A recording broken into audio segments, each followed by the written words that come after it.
when we are, no, come here. When we're off leash heeling, depending on what's going on around, I typically let that be a little bit more of a freedom walk. As long as she's walking with me, I'm okay with her moving around and exploring. I don't really give a command, I'll just start walking and let her come with me. As soon as she gets out of the zone that I'm comfortable with, I just tell her to come back by my side. If there's people coming or another dog coming, I want her to come in. I like to reward check-ins. So if she starts getting a little bit ahead, I will say, Willow, come, and then give her some kind of treat. I want to show her that when she comes back to me, she gets something out of it.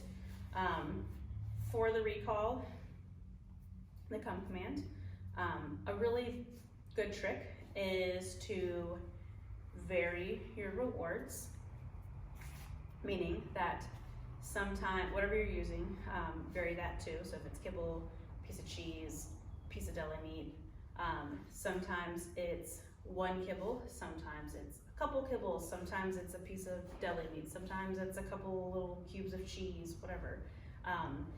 The point is, it takes away their ability to say, I know what they have to give me, and this is more valuable. Me sniffing this goose poop, me chewing on this stick. If they always know what you have to offer, then they can make those decisions. If it's different all the time, then she's gonna be more likely to want to come and check in and be like, what do you have for me right now?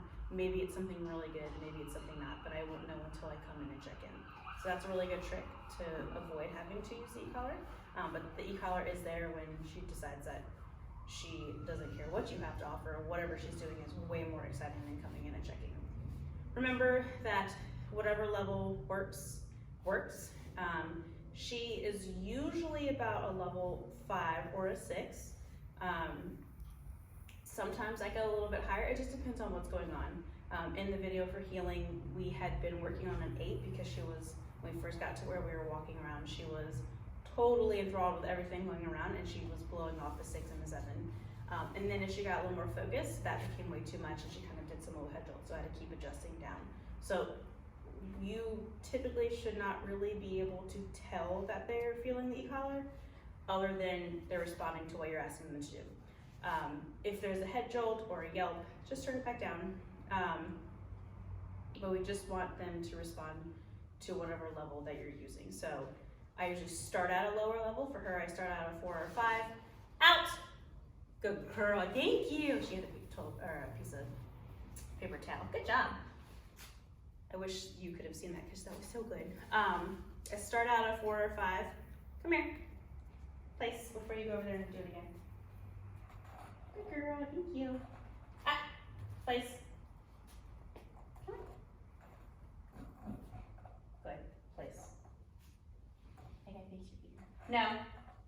Good, thank you. Ah. Place. So it's on a 7, too much. Place. If she goes off again, I'm going to give her a stem. Nope. Good. Thank you. Very good. And she's a puppy. She's going to make mistakes. It's okay. Just follow through with what you're asking her to do. I didn't get upset. I just made sure that I was successful and I didn't let her just get away with that. There's no emotions behind it. She's not stressed out. Riley's a little stressed out. You're okay, bud. Again, just follow through with it. Make sure you're successful, and that's going to help her stop wanting to test those boundaries. What was I saying? E-collar level. So yeah, start at 4 or 5, and I will adjust accordingly until I get the response that I want out of it. That's all you had to wait for. Hi, buddy. Down.